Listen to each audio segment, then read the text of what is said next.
And out of the other big story this morning, Senate Republicans have named the prosecutor who will question Supreme Court nominee Brett Kavanaugh and Blasey Ford at a public hearing tomorrow. The Judiciary Committee describes Rachel Mitchell as a career prosecutor with decades of experience prosecuting sex crimes. The committee plans to vote on Kavanaugh's nomination Friday after it hears testimony from Kavanaugh and the woman who says he attacked her in high school. Nancy Cordes is on Capitol Hill with the latest. Nancy, good morning.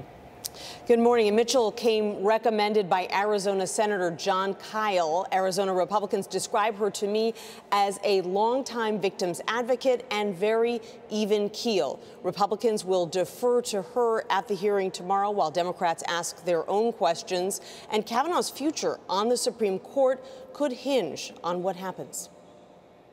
The confirmation hearing, in my judgment, was an intergalactic freak show. Even senators are stunned at how chaotic this confirmation fight has become. If you cared about the truth. With lawmakers trailed by protesters and reporters wherever they go, especially if they're still undecided. Nothing's changed since I've gone to the bathroom.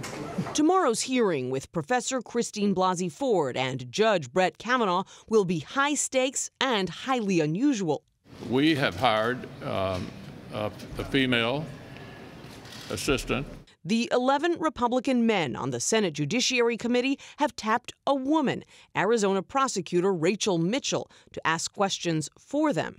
Democrats called the move passive-aggressive and continued to push for an FBI background investigation. For the first time, a Senate Republican, Alaska's Lisa Murkowski, agreed with them. An investigation would certainly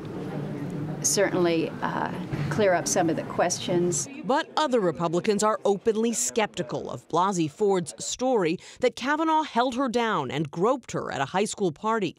What about the fact that it's an accusation that is unknown in terms of location or time? The president slammed Kavanaugh's new accuser, Deborah Ramirez, who says Kavanaugh exposed himself to her at a Yale University party. She said she was totally inebriated and she was all messed up, and she doesn't know it was him, but it might have been him.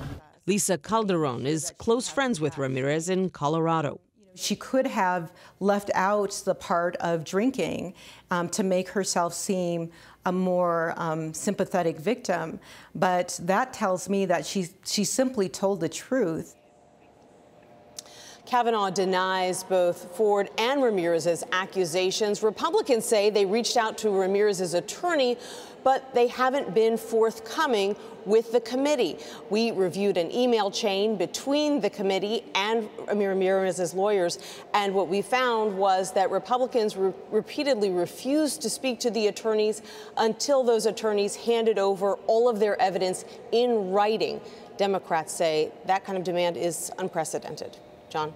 Nancy, thank you. Really interesting about that email chain.